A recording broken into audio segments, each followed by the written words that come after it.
Hi, everybody. This is SAAD. One of the nice things about working on my current book is that I never run out of material to discuss in the book. Just when I think, okay, I think I have enough cases and I need to move on to some other section, a new manifestation of lunacy comes out that I feel as though I need to add in the book. By the way, for those of you who don't know, the book should be out probably in early 2020. Currently tentatively titled The Parasitic Mind. So, two cases I want to discuss today. One just posted earlier today in the National Post, Canadian magazine or newspaper. Trans woman hopes funding cut will send message to Vancouver rape crisis group. Let me just read you a bit of it. A transgender woman whose case against Canada's oldest rape crisis center was dismissed by the courts says she hopes the city of Vancouver's decision to refuse the shelter funding will help change policies.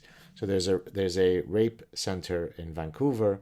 A trans woman, meaning a biological male but who self-identified as a woman, was not allowed to be part of the rape center. It's a rape center for women. So you have here, you're pitting the rights and the sense of safety, not just of women in general, but of women who have been sexually victimized, who have been raped. And then there is a trans woman, meaning a biological male who identifies as female, who wishes to be there because, she's a woman. And the rape center decides that they don't want to allow that. So that person goes to the British Columbia Human Rights Tribunal. Let me just read you.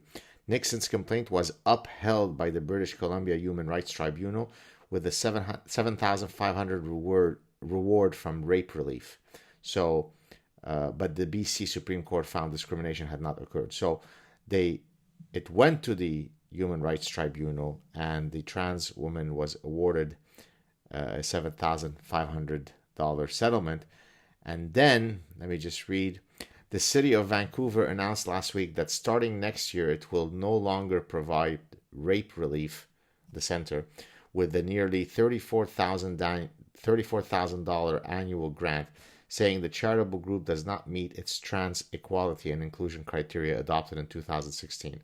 Just think about it for a second. This trans woman is so self-absorbed in pursuing her rights that the fact that the city, in its endless, infinite wisdom, decides to punish a rape center that is there to cater to many, many women, all of whom have been raped, they withdraw their funding because the trans woman feels that she's been discriminated against because they don't wish to have a biological male walking around in a rape center.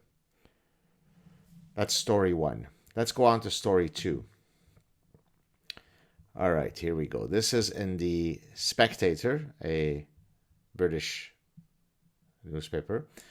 The journalist investigated by police for, quote, using the wrong pronouns. Wait a second.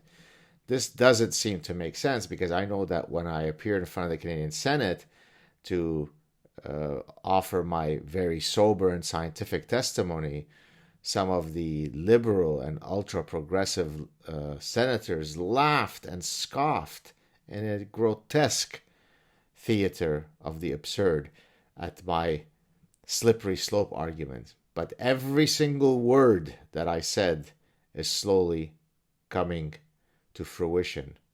I wonder if they're going to write me a letter of apology and contrition. So here we go again. Another woman is facing a police investigation and potentially a jail sentence because she wrote things online about sex, gender, and a person who changed gender. So far, so familiar, but this tale has a significant feature. The woman is a journalist. A British police force is investigating a journalist over words that she published. Caroline Farrow, 44, is the subject of an investigation by Surrey police over tweets she sent referring to the adult child of Susie Green, head of Mermaids, a charity concerned with transgender children. Farrow says the investigation arises because she, quote, misgendered, close quote, the child who was born male but now identifies as female, I'll skip a whole bunch of stuff here.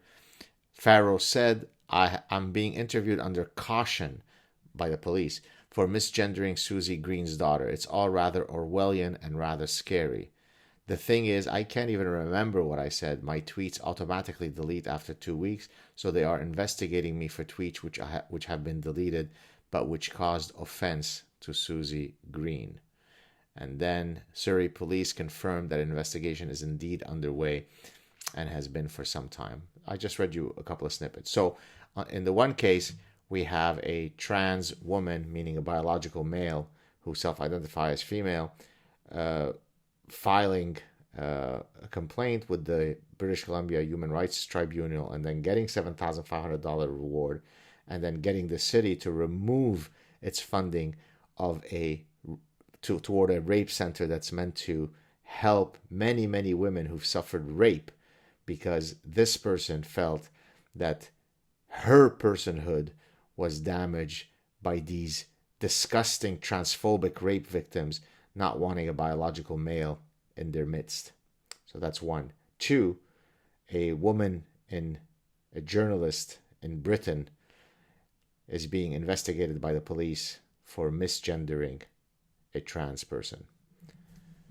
If only I knew someone who warned the world about these possibilities. Take care, everybody.